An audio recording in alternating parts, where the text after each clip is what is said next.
Entrée au fils du baccalauréat du Cameroun, programme et horaire de culte de lundi à vendredi, 15h, 20h et tous les dimanches, 8h et 12h. Au temps de nation du ministère vers la compte international, 21 jours de jeûne et de prières ont été déclarés et lancés sous l'initiative du Saint-Esprit à travers son serviteur. L'objectif étant de détruire les princes de Perse qui bloquent les prières de plusieurs enfants de Dieu, qui ne voient pas ainsi malheureusement l'accomplissement de toutes les promesses de Dieu dans leur vie. D'où le cri lancé par l'homme de Dieu: où es-tu, toi, le Dieu de notre Père? Docteur Tchadé va vous en douter très bien. Et hier, dans sa prise de parole, l'homme de Dieu a expliqué le pourquoi de ces moments de prière, et surtout également, le Seigneur l'a amené sur cette importante révélation qui concerne les personnes qui se sont lavées dans les rivières de leur village. Combien de rivières existent dans nos villages et combien sommes-nous qui nous sommes lavés dans ces rivières sans savoir que nous étions en train, parfois, de laisser dans ces rivières, possédant les serpents, toutes les destinées, tout ce que Dieu a prévu et arrêté pour nos vies. Mais, est-ce qu'il faut s'en alarmer? Non du tout. Dieu nous donne l'occasion, au travers de cette révélation et ces moments de prière et de jeûne, de posséder nos possessions qui jusqu'ici ont été placées sous le joug de l'ennemi. Pour donc préparer le culte de cet après-midi dans le cadre justement de cette importante révélation, nous venons vers vous avec l'espérance que vous serez avec nous au temps de la Son mystère à la Côte internationale. Après la prière pour les autorités, le message et le témoignage. Voici donc votre émission Témoignage et Vie qui débute. J'ai dit nous oui parce que je ne suis pas seul dans ce studio. Je suis accompagné de l'ambassadrice pour Christ de Red Vie à qui je dis bonjour et bienvenue à Témoignage et Vie ce matin. Je vous salue Salomon Albert dans le précieux nom de Jésus-Christ de Nazareth. Je salue également les auditeurs et les auditrices dans le précieux nom de Jésus-Christ. Je salue ceux qui nous regardent depuis la page Facebook de Red Vie officielle. Nous sommes donc une fois de plus là ce matin et nous rendons grâce à Dieu pour son précieux souffle de vie qui nous a une fois de plus accordé et nous ne cesserons de le dire à chaque fois que Dieu vous permet d'être encore en vie, que Dieu vous permet de vous lever, d'ouvrir les yeux, d'avoir le souffle de vie. C'est également le moment de reconsidérer ses voies, c'est le moment de prendre la meilleure décision de votre vie, c'est le moment de quitter ses mauvais penchants, c'est le moment bien sûr de décider d'arrêter le vol, d'arrêter la prostitution, d'arrêter de fumer, de prendre des drogues, c'est le moment d'arrêter toutes les choses qui ne glorifie pas bien sûr le nom du Seigneur. Donc aujourd'hui encore avec ce précieux souffle de vie, nous allons nous atteler encore à la repentance parce que la Bible nous dit dans le livre de Lamentation, je pense 3, nous dit que chaque jour Dieu renouvelle ses bontés. Et dans le livre de Romains, il nous est dit que la bonté de Dieu nous pousse bien sûr à la repentance. Donc pour avoir donc eu cette bonté aujourd'hui, d'avoir eu ce précieux souffle de vie, c'est le moment de pouvoir se repentir et de se rapprocher bien sûr un peu plus de Dieu, sachant que tous les êtres humains naissent déjà avec le péché originel, le péché adamique, le péché d'Adam et Ève. Ce qui s'est passé au jardin d'Éden selon le livre de Genèse chapitre 3 où il y a eu la désobéissance. Les auditeurs et ceux qui nous regardent peuvent bien sûr lire depuis le premier verset, depuis le premier chapitre, pour pouvoir comprendre effectivement dans quelles conditions et dans quelle situation se trouvent les êtres humains lorsqu'ils arrivent au monde. Ils naissent donc voilà avec le péché originel et lequel péché doit être ôté dans leur vie pour qu'ils puissent avoir l'héritage avec les sanctifiés. Et la personne qui est venue ôter le péché du monde, c'est Jésus-Christ de Nazareth. C'est d'ailleurs Jean qui rend ce témoignage de lui dans le livre de Jean chapitre 1. Les auditeurs peuvent lire.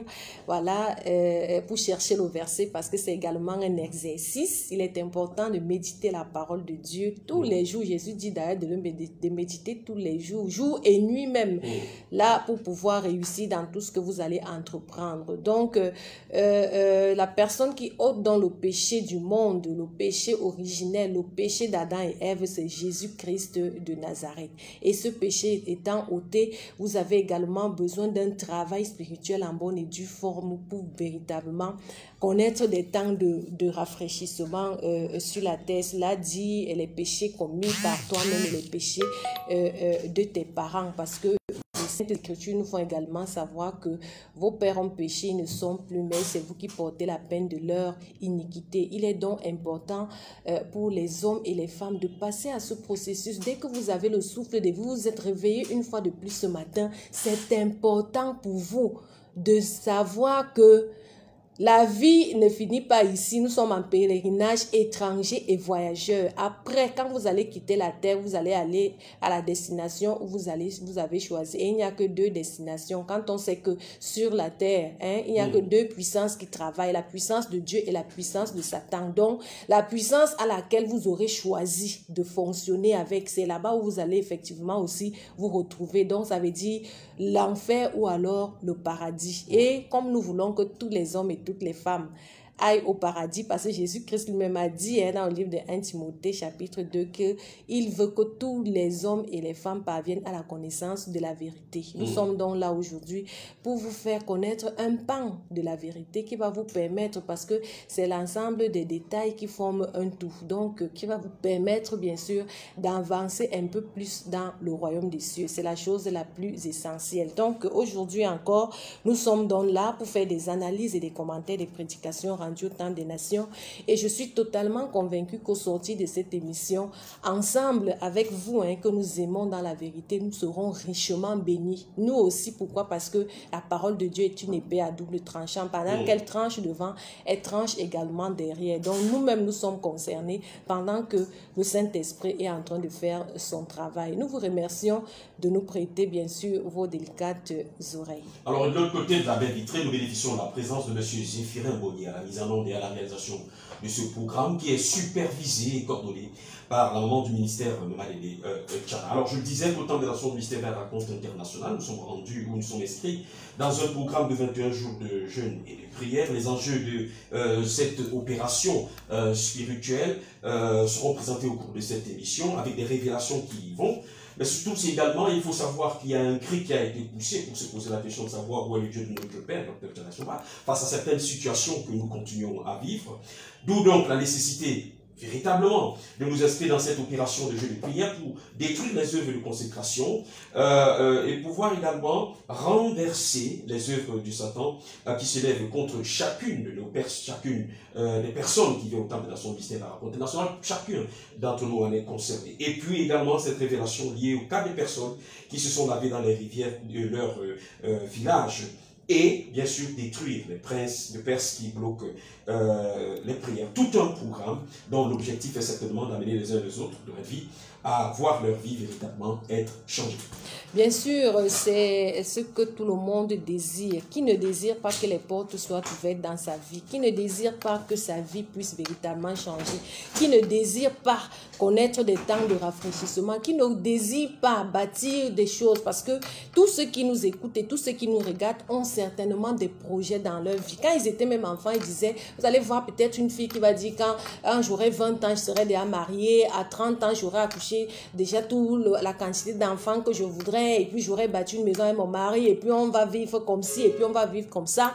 Et puis vous voyez un homme également qui a ses projets, il dit véritablement, quand j'aurai tel âge, j'aurais économisé ceci, j'aurais pu acheter une parcelle, j'aurais pu véritablement faire un mariage en bonne et due forme, un mariage pompeux même, j'aurai des enfants, je vais les inscrire dans de telle ou telle autre école. Chacun a des projets, chacun a des choses qu'il veut vraiment réaliser dans la vie. Chacun a des envies même, je peux le dire, des choses qu'il voudrait faire depuis la tendre enfance. Peut-être vous allez voir un enfant qui dit, quand j'aurai tel âge, je vais aller dans plutôt telle école pour faire telle autre formation, j'aimerais être ceci, j'aimerais être cela, j'aimerais être médecin, j'aimerais être grand commerçant, j'aimerais être homme d'affaires, j'aimerais travailler dans des bureaux, j'aimerais être un avocat, j'aimerais être ministre, chacun veut seulement des choses qui sont bien pour sa vie. Mais malheureusement, quand on regarde dans le quotidien, quand on regarde la vie des hommes et des femmes, on se rend rends compte que les choses que tu désires ne sont pas arrivées.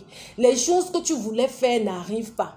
Et certaines choses, tu arrives à les faire parce que tu as signé un pacte avec le diable. Parce que tu es parti entrer dans des sectes pernicieuses. Parce que tu es parti, tu as accepté qu'on puisse te casser le derrière. Parce que tu es peut-être devenue lesbienne. Parce que tu as fait ci, parce que tu t'es compromis. Parce que tu es parti chez le marabout, tu es parti chez le féticheur. Le marabout t'a mis les charbons, t'a mis même les charbons sur la tête. Il a mis le poulet, a même fait déféquer sur toi. On a cassé les œufs sur toi. On t'a fait des pratiques sataniques. C'est à cause de ça que tu peux te retrouver dans tel ou tel poste aujourd'hui. Mais d'aucuns donc qui n'ont pas pu faire ce genre de choses se retrouvent donc dans bien de tourments et ils ne savent plus à quel sens se vouer. Les portes doivent donc s'ouvrir dans ta vie pendant ce séminaire qui est animé bien sûr par l'homme de Dieu, le pasteur Norbert. Les portes doivent s'ouvrir dans ta vie. Pourquoi? Parce que la révélation, c'est qu'il y a un chef du royaume des Perses qui est en train de te résister. Et ce chef du royaume des Perses, c'est la confrérie de sorcellerie de ta famille. Nous ne cesserons de le dire. Tu es délivré du péché d'Adam et Ève, oui. Mais maintenant, il faut que tu sois délivré des choses de la maison de ton père. Nous ne cesserons de le dire. C'est une chose très importante et c'est la plus grande bataille pour les enfants de Dieu. C'est la plus grande bataille dans ta vie. Tu vas connaître Jésus-Christ, accepter comme Seigneur et Sauveur, mais tu peux mourir sur la terre comme Lazare, en allant manger à la table d'un riche. Si bien sûr tu as même encore la grâce de pouvoir manger à la table d'un riche. Il est donc question que tu ne te retrouves pas comme Lazare pendant ton temps de pèlerinage sur la terre, parce que tu es étranger et voyageur. Il faut que pendant ton voyage, que tu puisses connaître des temps de rafraîchissement, que tu puisses vivre bien. Mais il y a donc le chef du royaume des Perses qui est en train de te résister. La puissance de la maison de ton père, les consécrations sataniques de la maison de ton père est donc en train de te résister. C'est pour cela que les choses que tu avais projetées n'arrivent pas à se réaliser. Tu avais des projets. Tu disais que j'aurais tel ou tel autre financement. La chose a commencé à avancer, mais à un certain moment, ça a été bloqué. La chose a commencé à faire semblant, à un moment, ça a été bloqué. Je vais faire ci, je vais faire ça, mais il y a toujours des blocages, ça bloque. C'est la chose qui était effectivement arrivée à l'homme qu'on appelle Daniel. Quand vous lisez le livre de Daniel, chapitre 10, à partir du verset 11 jusqu'au verset 13, le livre que l'homme de Dieu a bien sûr utilisé pour expliquer que le chef du royaume des Perses, au verset 13, il est écrit, le chef du royaume des Perses m'a résisté 21 jours, mais voici Michael, l'un des principaux chefs, est venu à mon secours et je suis demeuré là auprès du roi des Perses. Donc, il y a donc parfois une résistance. Et cette résistance est d'ordre spirituel. Si véritablement toi aussi, tu ne t'armes pas des choses spirituelles, tu ne pourras véritablement pas t'en sortir. Bien que tu sois enfant de Dieu, cela est même alors grave pour celui qui n'est pas enfant de Dieu. Celui qui n'est pas enfant de Dieu, parce que plusieurs d'entre ne sont pas enfants de Dieu, mais ont préféré pactiser avec le diable pour pouvoir avoir certaines choses dans la vie. Toi, tu n'as donc pas pactisé avec le diable, tu n'es pas enfant de Dieu, tu es en train de croupir, bien sûr, sous le joug des choses imposées, sous le joug des consécrations, parce que tu ne sais pas à qui tu as été consacré, à quel esprit du monde des ténèbres tu as été consacré, à quel Dieu tu as été consacré. Parce que quand tu es né, on ne t'a même pas amené à l'église pour te présenter à l'église. Nous ne parlons pas d'aller te baptiser, parce qu'on ne te baptise pas pendant que tu es enfant. Jésus-Christ lui-même est parti être présenté à l'église. Quand vous lisez les évangiles, et c'est à l'âge adulte qu'il est parti se faire baptiser par Jean-Baptiste. Donc c'est le modèle à suivre. Nous ne parlons pas d'aller baptiser les enfants. Parce que pour être baptisé, il faut bien que tu entendes un discours, que tu sois touché et que tu puisses véritablement croire. C'est donc de ça qu'il est question. C'était une parenthèse. Donc c'est toi dont tu n'es pas encore né de nouveau. Tu es donc en train de croupir sur ce jour parce que tu as été consacré forcément aux entités du monde des ténèbres, parce que dans chaque famille, il y a la confrérie de sorcellerie familiale. Il est donc question que tu puisses être délivré de cela pendant ces 21 jours de jeûne et de prière. Et nous sommes maintenant au deuxième jour de ce jeûne et de prière, parce que dans le livre de Daniel chapitre 9, à partir du verset 3, il est écrit: je tournais ma face vers le Seigneur Dieu afin de recourir à la prière et aux supplications en jeûnant et en prenant le sac et la cendre. Jésus-Christ lui-même, il a dit qu'il y a des démons qui ne partent que lorsqu'il y aura le jeûne et la prière. Maintenant, jeûner et prier comment? C'est donc là où il y a le grand problème, parce qu'il faut connaître comment tu dois jeûner, il faut connaître comment tu dois prier, pour que le chef des pères, qui est en train de te résister depuis, puisse véritablement quitter ta vie, puisse véritablement partir, et qu'une légion d'anges soit dépêchée. Pourquoi? Parce que tu t'es mis dans des conditions, tu t'es mis dans l'atmosphère qu'il faille pour que tu puisses être délivré. Donc, quand je parlais donc du chef du royaume des Perses, la Bible nous dit que, et l'homme de Dieu a utilisé ce verset biblique de 1 Pierre chapitre 5 au verset 8 pour dire aux hommes et aux femmes, une fois de plus, que Satan rôde comme un lion rugissant et il cherche qui il va dévorer. Et il passe toujours par les choses de la maison de ton Père. Il passe toujours, parce que dans chaque famille, nous ne cesserons de le dire. Il y a cette confrérie de sorcellerie familiale. Il y a les hôtels qui ont été bâtis. Et c'est par là, parce que le chrétien va dire que oui, toutes choses sont devenues nouvelles, devenues parce qu'il y a une sorte de transformation, oui. Mais maintenant, Jésus-Christ dit que confessez-vous les péchés les uns les autres. Donc quand tu as commis quelque chose, quand Jésus dit même, quand l'apôtre Paul dit que si quelqu'un se met en colère, dans le livre d'Éphésiens, si quelqu'un se met en colère, que la nuit ne se couche pas sous sa colère parce qu'il ne doit pas donner accès au diable. Ça veut dire que la colère donne accès au diable. Un péché que tu peux commettre, tu peux avoir menti. Tu es enfant de Dieu, ça peut t'arriver de mentir. Tu es enfant de Dieu, ça peut t'arriver d'être impudique. Tu es enfant de Dieu, ça peut t'arriver de faire les complots contre ton frère, ta soeur. Tu es enfant de Dieu, ça peut t'arriver d'être jaloux, d'avoir des envies, de pratiquer ce qu'on appelle les œuvres de la chair dans le livre de Galates 5 à partir du verset 19 que vous pouvez lire. Il peut t'arriver de faire cela. Bon, maintenant que la nuit ne se couche pas sous cela, pour ne pas donner accès au diable. Quand maintenant la nuit va se coucher, donner accès au diable comment? L'homme de Dieu, docteur Tchalesoma, nous avait expliqué qu'il va maintenant rentrer pour pouvoir te toucher. Il va prendre le chemin des choses de ta famille, des choses qui ont été faites, des consécrations qui ont été faites. C'est par ce chemin qu'il viendra forcément te toucher, forcément t'attaquer, et tu vas te retrouver dans bien de tourments. Tu vas te retrouver donc dans les blocages. Il va donc maintenant s'ériger en chef du royaume des Perses pour te résister jusqu'à ce que tu puisses faire la chose comme elle doit être faite. C'est donc de ça qu'il est question. Quand on parle de ces 21 jours de prière au temple des nations, il est question que le chef du royaume là qui te résistait, qu'il puisse partir. Et l'homme de Dieu a expliqué.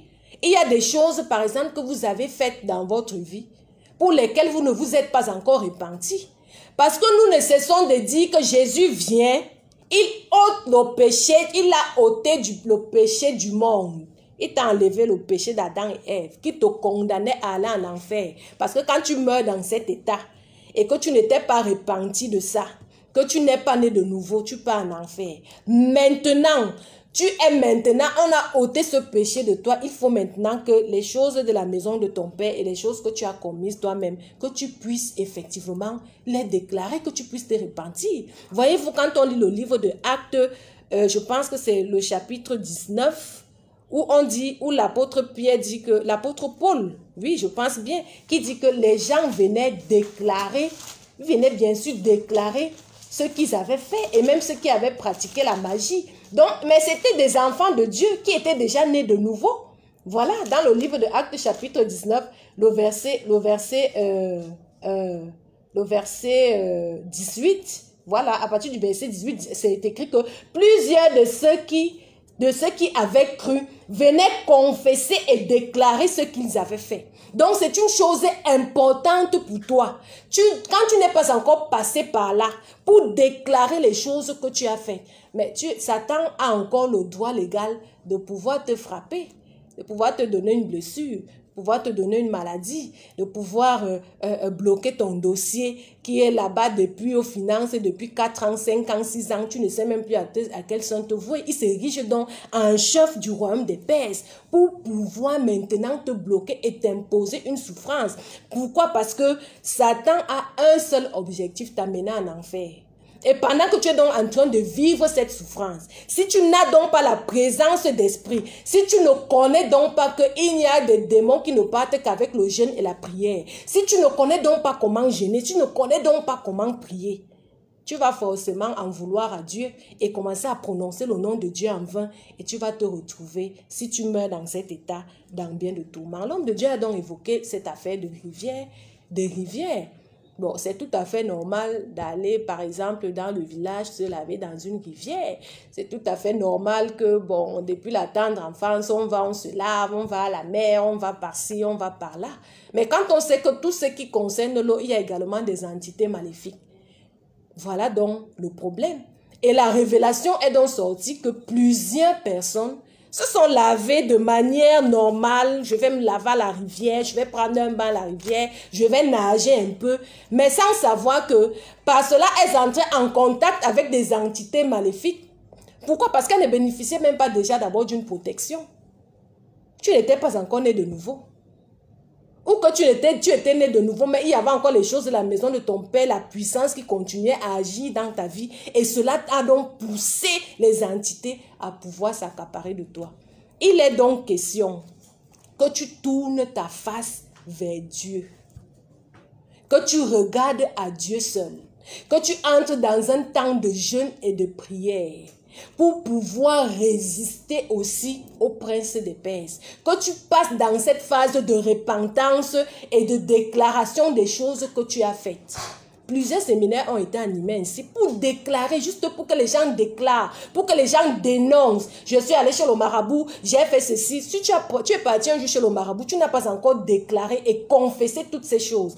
Les choses que le marabout a faites dans ta vie, Satan peut toujours passer par là pour te cribler, pour te frapper. C'est pour cela que tes projets ne font que traîner. Tu n'as pas de percée. Tu n'arrives véritablement pas à comprendre ce qui se passe dans ton foyer. Ta femme est toujours insoumise. Les enfants sont toujours rebelles. Tu dis que je prie, je prie, je prie. Tu pries, mais tu pries comment? Il y a encore une entité maléfique qui doit être détruite dans ta vie, passant par ces consécrations, passant par une chose que tu as faite et que tu n'as pas déclarée. Parce que quand on parle de jeûne et de prière, c'est que pendant ce moment, on déclare toutes les choses qu'ils avaient fait. On dit que dans le livre des Actes chapitre 19, tous ceux qui avaient cru venaient confesser et déclarer ce qu'ils avaient fait.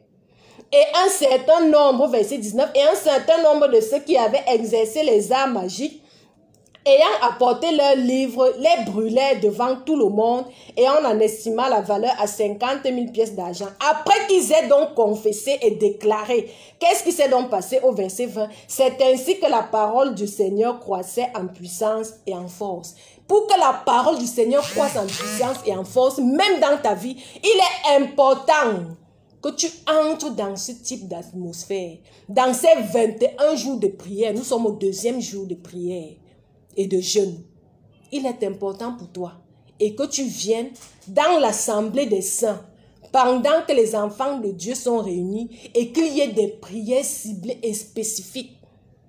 Tu ne dois donc pas manquer. Il faut absolument que tu sois là également aujourd'hui pour entrer dans cette atmosphère, pour détruire toute forme de sorcellerie qui travaille dans ta vie et qui fait en sorte que tu passes le temps à te plaindre. Tu te dis, ma vie ne donne pas, rien ne va dans ma vie, vraiment ça ne vaut pas la peine. Tu es parfois même déjà au bord du suicide parce qu'une situation est arrivée. Parce que quand le monde des ténèbres travaille, il travaille pour t'asphyxier, pour que tu commences à suffoquer. Et quand tu suffoques, il y a donc des propositions de que viens voir tel médium, viens voir telle personne, je vais t'envoyer, il y a un tel à tel autre endroit qui va résoudre ton problème. Or, tu es encore en train de t'enfoncer et de te condamner et signer même des pactes avec le monde des ténèbres. Il ne faut donc pas qu'il en soit ainsi dans ta vie. Il est important que tu entres dans cette atmosphère de jeûne et de prière pour que le chef du royaume des pères, s'il a résisté Daniel, la Bible nous dit que Daniel était quelqu'un qui avait l'esprit supérieur, mais le chef du royaume l'a quand même résisté pendant 21 jours. Donc Daniel était ce qu'on peut appeler aujourd'hui un enfant de Dieu né de nouveau, mais le chef du royaume des Perses l'a quand même résisté. Donc il est possible pour toi qui est déjà né de nouveau nouveau, que le chef du royaume des Perses te résiste. Qu'il te résiste par rapport à telle ou telle autre situation. Examine ta vie. Commence à voir, commence à comprendre. Tu t'es résigné à un certain niveau que véritablement cette situation, je pense qu'il n'y aura plus de ceci, il n'y aura plus de cela dans ma vie. Tu t'es résigné, oh c'est le chef du royaume des Perses, il faut donc qu'il tombe dans ta vie. Aujourd'hui, Salomon. Je rappelle que vous écoutez votre programme témoignage, j'ai vu sur la 82.